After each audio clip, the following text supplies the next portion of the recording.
Hello and welcome. Rebirth. When a couple of people get together and form a family, they become a married couple.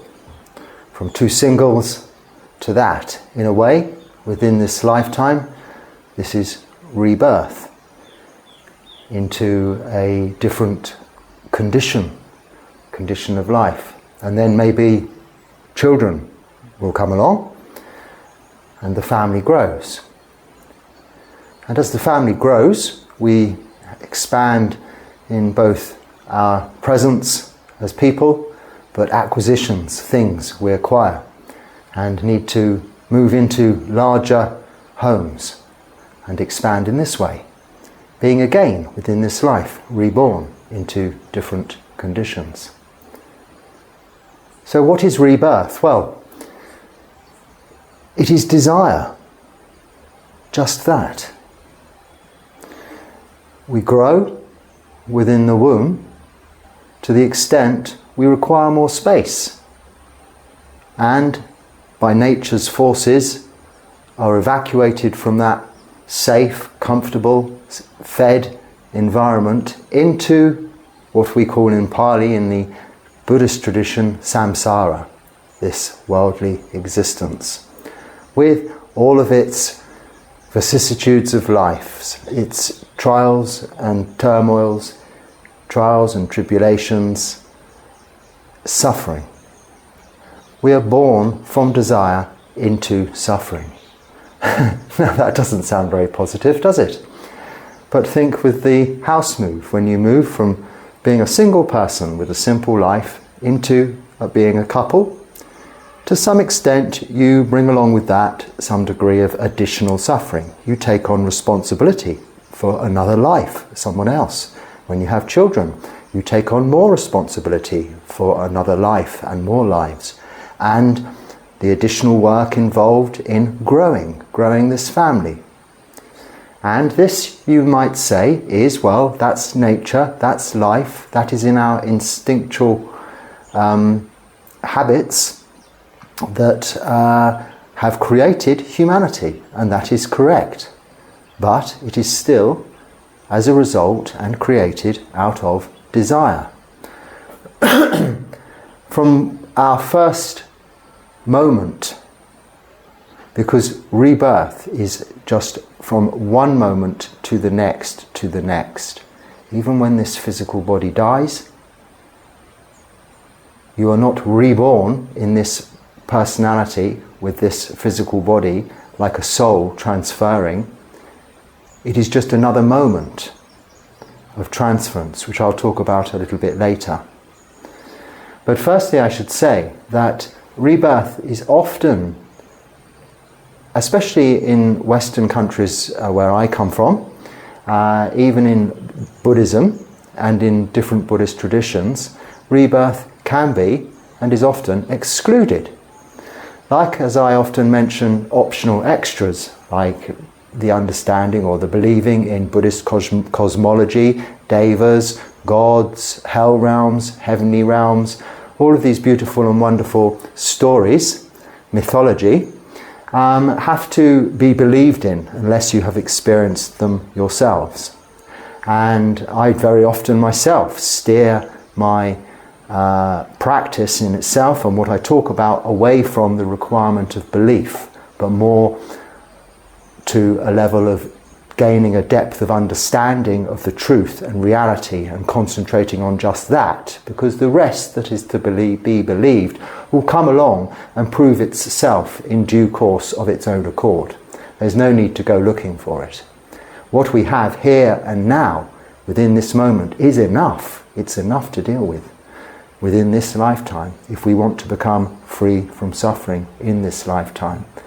And that ultimate aim is for no future rebirth.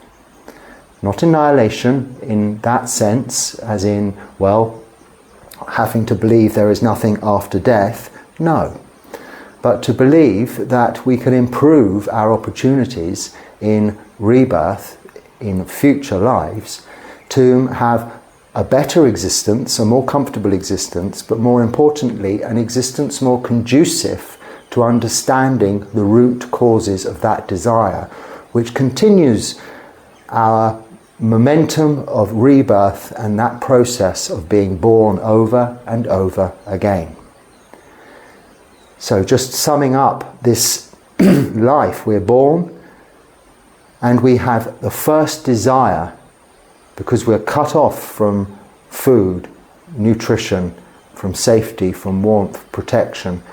We have the first inbuilt, if you like, instinctual desire to breathe. If we don't breathe, we die there and then, very quickly. But maybe a slap on the bottom or something like this is necessary. But nothing much more than that. Normally, our first instinct is to draw our first breath, and this is where it all begins. We're born with this craving, born with this wanting, born with the need, but the desire to live. Because of course there's no requirement, there's no law in nature, there's no need for us, having been born, to continue and live a life. After all, we'll have to now then learn to, having taken that first breath, thinking, oh, well, that's it, at least I can breathe. Then you're cold, you need warmth. You become hungry, you need food. You then have to find a way of eating, feeding. You have to learn to digest. You have to learn to start to eat solid food. You have to learn to eat yourself. You have to learn to get about, walk, stand first, crawl or whatever, walk. Then you have to learn to be able to maintain your body with cleanliness, grow up. Then you're educated with schools and colleges and universities, and then you have careers, and then you have relationships, and then you become a couple, a family, and so the cycle goes on again. Do you want to do all of that again now? It may have been very enjoyable in this lifetime. Or would you rather start at the best part? Say you've reached the best part of your life now. Do you want all what led up to it? Or are you always looking back and thinking, oh, well, it was much better and now it's horrible? Either way, it's not good, is it? What we're looking for is freedom from suffering in this lifetime, is the freedom from that desire for what is next, what comes next, how can I improve on what I've got. I said instinctual, I used the word instinct. I was watching these goats, baby goats, born yesterday. I missed the actual birth, they'd just been born, but I've seen many little things be born over the years, including people, my own children. And, you know, it's, well, actually humans are the least natural at it. We need a lot of assistance when we're born, which is curious, isn't it, considering we're supposed to be the most advanced. But we really do need our mother there. But when you watch little lambs or little kittens or puppies, and yesterday it was goats, I think baby goats we call kids, although I think baby goats is better. Kids seems to be too much associated with kids in this day and age. Anyway, these little, a boy and a girl, both born very quickly in tandem, born from the mother. The mother's mother was standing by.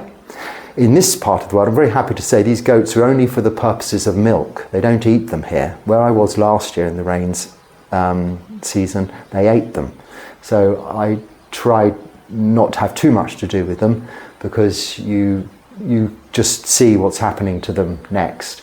And because it was a Muslim part of the world, they're killed very quickly, very humanely, but it's quite a messy business. So I kept away from that. But here we know that they're only for milk. So the grandmother goat is milk laden with big udders. The mother goat not quite so. But nevertheless, these baby goats come out a horrible mess, really. The mother cleans them up. She knows what to do. The babies are born, they're goats. No one's telling them. Maybe the mother's making some encouraging noises, licking them, sniffing them, but they get to their feet and they fall over. They get to their feet again and they fall over, much like we do as we grow up. And the mother cleans them up. They're nosing around the front of the mother goat and looking for milk. How do they know that? Well, they don't. They're looking in the wrong place, but they know that they should be looking up. They know they should be poking their nose with this thing that nobody's told them it's a mouth, it's for eating. Nobody's told them this, but they're looking for the udders. And almost blind still, they eventually, within a couple of hours, have found the udders, have started to feed, and are able, with the help of the lady who was looking after them, to start wandering back to their village, because we're in the fields just outside of the village here. Now, no instruction books, no communication, no education, maybe a bit of goat speak, but as you know, our own babies, when they're born, they don't understand English, Hindi, Chinese, any languages. We only can make encouraging noises. So whether goats are born with full linguistic skills or not, I don't know. But there is this instinctual essence of behaviour within all beings, including ourselves. Instinct. And what is this? What is this instinct? And this is what we must ask ourselves. Now, I spend many hours with nothing to do. This is the point of being a monk. And I do practice meditation, but when I'm not, I may sit and watch ants or termites, geckos. I may watch the birds, or as in the case of was yesterday, some goats being born. And it's quite incredible to see the instinctual behaviour that goes on. Someone wrote to me just today or yesterday saying they'd been watching some bugs whom are digging and bringing earth out of their hole and taking it back. I can't remember the full, but it was very interesting to read. Thank you for that comment, because I do the same very often, and they're very industrial creatures, ants, bugs, whatever, building. I mean, you see the termite mounds here, which become objects of worship and veneration in this part of the world. They get put flowers and incense and coloured dyes all over them. But anyway, I have them built up in the corners here. I have a very soft brush to gently brush them out, otherwise I'd be encased and eaten probably. But the point being, this is all instinctual behaviour. Now, what is that? Well, we can say, well, it's just instinct, or it's just nature. But what is that? Now, interestingly, the person writing about bugs asked the same question in relation to, is this consciousness of the mind or consciousness of the body that is controlling these behaviours? Well, actually, I don't think there is consciousness-body consciousness. All consciousness is of the mind. There is intellectual brain thinking, which interprets perhaps our understanding and consciousness to control bodily actions. And within the body itself, there is, through habit, what we can refer to as muscle memory. So where we can do something repetitively enough to continue to do it without having to think about it. Like we know how to not go to the toilet until we're in an appropriate place. This is naturally instinctual, we could call it, but it requires some ability of muscle memory and conscious awareness, but not in the forefront of our mindfulness. We don't have to have mindfulness continuously about not going to the toilet just now, we must wait. Occasionally it can become difficult, but normally speaking, it is a background automatic function, like our heart beating, our lungs breathing. So, similarly, when we're born, automatic reactions, that first breath, that first requirement to point our mouths towards food. Now, one could say it's chemically induced. There are chemical aromas and attractions and things to guide that process and make that process happen, as it does with non-sentient beings such as plants, flowers, the obvious example, which move towards the sun. There's no thinking mind there to say, I must move towards the sun, it's going over there now. It's photosynthesis and chemical reactions. So yes, there is some degree of that. And some degree, however, also is there of survival, just natural survival.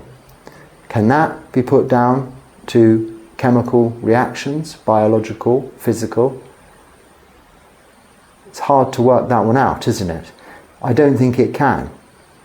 It comes from a kind of muscle memory, but that muscle memory is not retained within muscles, and retained within the body, within the cellular structure itself. It's coming from instructions from the thinking brain. But where has that thinking brain got those instructions from? How does it know it needs to eat? How does it know it needs to breathe even? How does it know that this is the mother with not much milk, yet the granny there who's got a lot of milk is the granny? You'd have to take these goats off the mother and force them to the granny, and it takes a little while to get them to feed off another goat. That's chemical to some extent, hormonal, smells or odours, sensual senses. But their first instinct is to satisfy the desire of hunger. First instinct is to satisfy, prior to that, the desire for oxygen, for air. So what is this instinct? Is someone programming this into our nature? Yes, in theistic religions perhaps it is understood or believed that this is the purpose of God, to program all beings to do what they do. This is why they have this debate, this conversation of free will or not free will, predestined or destiny or not destiny, because it's all pre-programmed. But in Buddhism, that isn't what we believe. So I will say that in Buddhism, rebirth is not, like I've said before with regards to other aspects of Buddhism that perhaps are optional extras, like even chanting or dedication of merits or lighting incense, flowers, candles, and all of these devotional practices are optional extras. The understanding of Buddhism is often brought into this lifetime. Well, rebirth is moment to moment. So 1 minute you're a businessman, next minute you're a monk, then you disrobe and you're a businessman again or something. One day you have a family, one day you don't. One day you're single, one day you're married. These are rebirths within this one life itself. Different career changes. One day you could be a chief executive officer of a multinational company. The next day you might be working as a farmer somewhere, growing potatoes or carrots for yourself, doing something completely different. Two different people as a result of different causes and conditions. And to some extent this is rebirth. But when you die, when this thinking mind stops and this physical body is finished with and dies through natural deterioration, what happens next? Well, we cannot know that. We don't know that, what happens next. And even wanting to know that, having the desire to know where I will be reborn, will it be in the heavenly realms, the hell realms, or a material rebirth in the animal realms, or a human realm? Wanting that is still desire. And this desire is clinging. We are clinging to life itself. And this is what propels and provides momentum, potential energy for rebirth. And this is how, when we are born, there is still desire remaining. Now, we may have been black, white, yellow, red. We may have been male, female, or any of the newer combinations of the two. We may have been rich, poor, fit, unfit, beautiful, ugly, all of these different things. None of that comes with us. None of that is reborn. Personality, no. But our behavioural characteristics through life, all of our actions of body, speech and mind that we call karma, actions, have a result which we call vipaka, the result of karma. Those produce that potential energy. If you think about it, the karma is like the building of potential energy. Vipaka is kinetic energy, that momentum as a result of the actions. So if we have a good life, we actually create desires, but they are chanda, good desire. If we have perhaps a not so good life of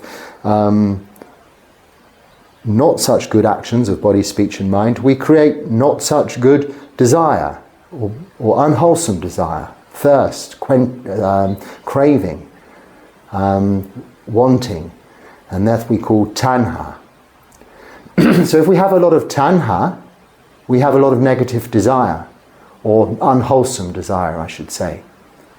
And that momentum pushes us into perhaps not such a good rebirth, whereas a lot of wholesome desire will produce a better rebirth. So good actions of body, speech and mind in this life should result in a good rebirth.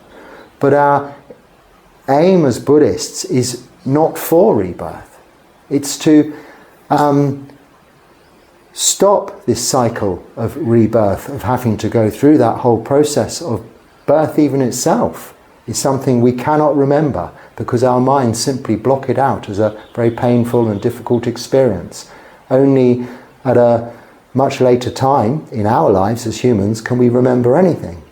And in all of that time, from being born to when we can first remember something, we are working on this instinct, what we call instinct or nature.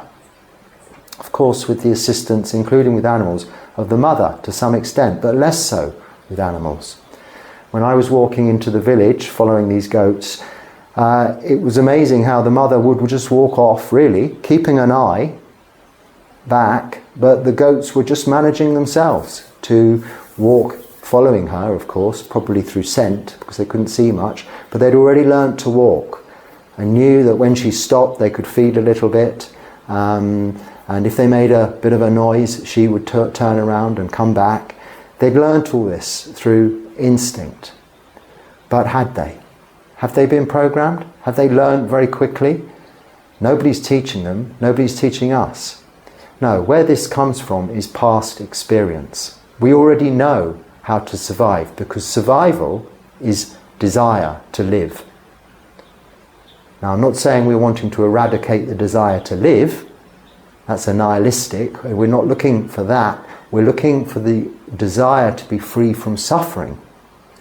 So we're looking for the desire for rebirth into not non-existence or existence, neither, to something we cannot know or describe whilst within this life, because it's something we haven't yet experienced, otherwise we wouldn't be here, and that is nibbana.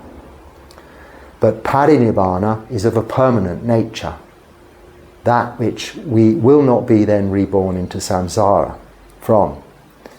So when I want to try and think, well, can I believe in rebirth or not? Or when people ask me that question, because I have no problem, I don't believe in the concept, I understand the concept, how it works. I've had sufficient time to practice, develop a nature of clear seeing into the activities of this physical body, this thinking mind, and also this thinking brain, and also my mind, which is we call citta in this tradition, had enough time to develop really clear insight into all of that, what is going on, to recognize in this lifetime the presence of habit, of tendencies, of repetitiveness, of muscle memory, of these continuations, which I haven't learned, but are there. Now there's only one place they can come from, and that is from past experience. Muscle memory, well, it's memory. This is recalling something that's happened before. How can you do something now when nobody's shown you how to do it? For instance, breathe when you're born. For instance, have your first food and swallow. Find the food and swallow. Find the breast, the udder, however you're fed. How do you know this? Through past experience. And what keeps us doing that? Sensual pleasure. Trying to satisfy the insatiable hunger of needing nutrition, food, to grow and to continue this repetitive cycle of samsara. Some describe it as the hamster wheel of life, because it's like this poor little hamster. He gets on the wheel and he's running and can go nowhere. And Nibbana is jumping off the hamster wheel. Or we hear people who opt out of life, opt out of the rat race, all of these expressions. But that's on a very form-based nature. That is still just desire for getting out of a situation you're in, opting out. As is, for instance, taking your own life, suicide, annihilation. This is still desire, which will continue with its momentum for you to be reborn again. So, and also having not known, or having not being able to know what happens after death, is a very illogical gamble to take. Because however bad the situation is now, it can in fact, as a result of performing perhaps one of the worst things you can do, is ending your own life, only result in, as karma does, causes and conditions, an even worse situation. So it is much better to really review what you have now, and whatever extremes are necessary, take them, rather than ending the option you have to change the causes and conditions that are causing you to be as you are, to feel as you are, to experience what you're experiencing. You can change that. And throughout these lives, we can change the nature of rebirth, both within this life, in terms of our actions of body, speech and mind, and what will happen next, the causes and conditions we are creating for our immediate rebirth within this life, and why it's an essential part of Buddhism, to me, the belief or understanding. I don't like to use that word belief, because you can understand it, hopefully, from what I'm saying. The understanding that if there was no rebirth, we wouldn't be here now. Because we were not born of nothing. Okay, we could say we were born chemically, out of eggs and sperms or cells coming together and this and that. But then how does this creation, if you can call it that, how does what is then born from the womb or the egg or from water or spontaneously somehow, how what is born, does that know what to do next? Only because it has some desire. Firstly, in our case, to breathe, and then to eat, and then to survive. Breathe, eat, survive. And all you're doing now, 10 years later, 20 years later, 30 years later, 40, or if you're in your 80s, all you're still doing is trying to breathe, trying to eat, and trying to survive. Now, why are you doing that? Is it because you're having such a great time? Possibly, but it's based on desire. Only, just that, desire, that keeps us coming back time and time again. So why are we here? Why are we born? Because of rebirth, because of desire. That potential of building up this desire, potential energy, turning into the momentum, kinetic energy of birth again, into a different vehicle, with no recall of the past vehicle. Now you can attain to some levels of understanding of that and recall memories very early in your life, even pre-birth and to former lifetimes. This is a possibility. But it takes an incredible amount of practice, training and clear seeing, vipassana, but really of an in-depth level, to be able to recall and understand where the nature of your now experience originates from. Because everything you're experiencing now is still as a result of causes and conditions, not only in this life, karma you've created, but karma you have created in previous lives. And it's not just some kind of magical, mystical thing, karma. It is, if you were very good at running, walking or running in your last life, the chances are, even if your body is not physically made or built to be good at running, you will still perhaps have the mental aptitude and ability for running.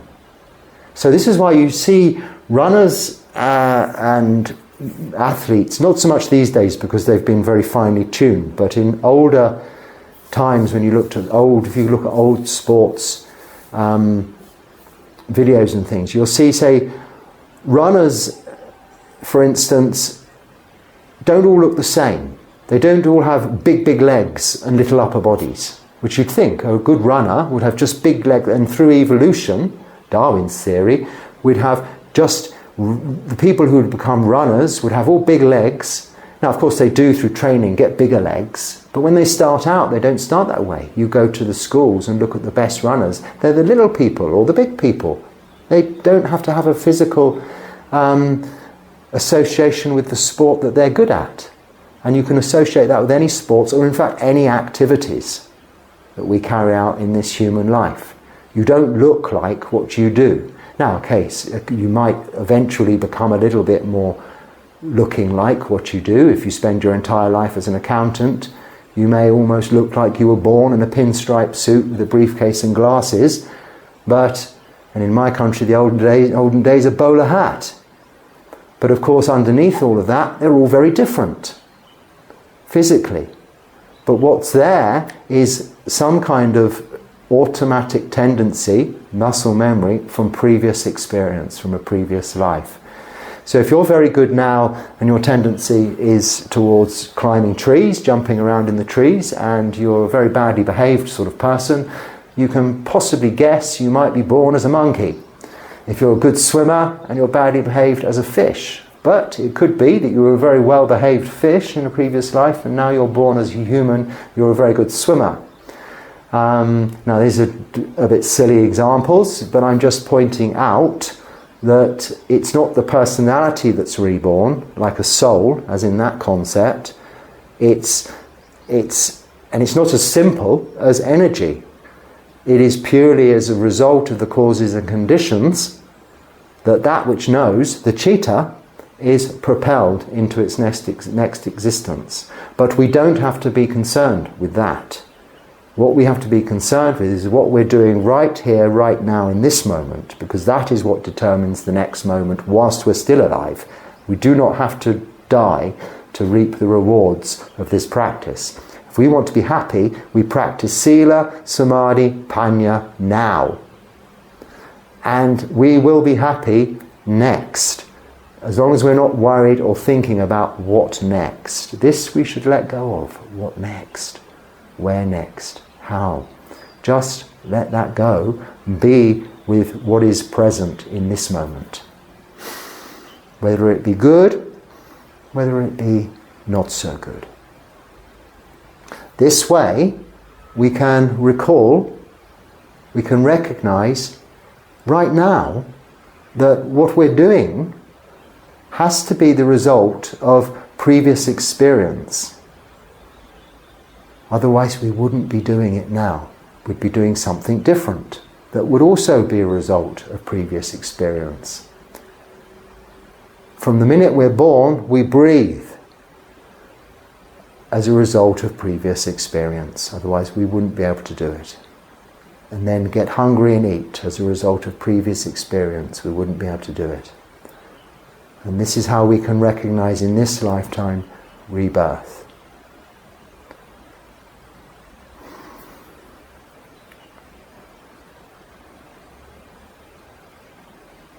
So I think I've exhausted that. I hope there'll be some questions as well. There are, in fact, some questions on this topic with regards to instinctual behaviour that have coincidentally just come about prior to, I did put a little video on about the goats. But amazingly enough, before those videos were there, some questions were there with regards to instinct and the thought in my mind also about instinct and rebirth, and this idea of, well, how do we do things? But just one very obvious example, and I can never remember all the names of these people, but there was this, whether you choose to believe this or not, there was a young boy in Sri Lanka whom was born, and just as soon as he could speak, knew all of the Pali texts just like that. Now, he didn't have the time or the ability to learn these. He was born with that. They came out of this. There's one example. But this may require for us in the West a little need for belief. But it's well known that a certain composer, was it Beethoven or Mozart, one of the two, was of an extremely young age when he was playing and composing. Not enough time in this lifetime can people practice playing the piano, composing, and get to that standard. So this ability had to come from past experience. And there are so many recollections of these situations that you can look up on YouTube, read about, whether they're urban myths or not. They're still good ways of explaining and good examples of how rebirth works. And then looking at near-death experiences that you hear about so much these days. Now, I've personally not looked into this or read these books. There's a book that's often referred to, which I don't know the title of, by some even Buddhist monks refer to it, about people whom have had near-death experiences, and this professor who's looked into this very closely. And this is also a very interesting thing, what people see, which they interpret as, from their known experience, heaven or hell. From if they're from this background and they know the Bible, they know there's heaven, there's hell, and they see bright lights, and or they see something else, or things coming towards them, they will associate it with what they know to some extent. Now, of course, as Buddhists, you might associate this with different heavenly realms or different other realms of rebirth that are potential. And this is too, at the other end of the extreme, people whom are getting a glimpse of not Nibbana, but of potentially what their rebirth might look like. And they are, and should be grateful for, the opportunity to then not die, come back from that, and have the opportunity to redirect, because it's never too late to start practicing sila.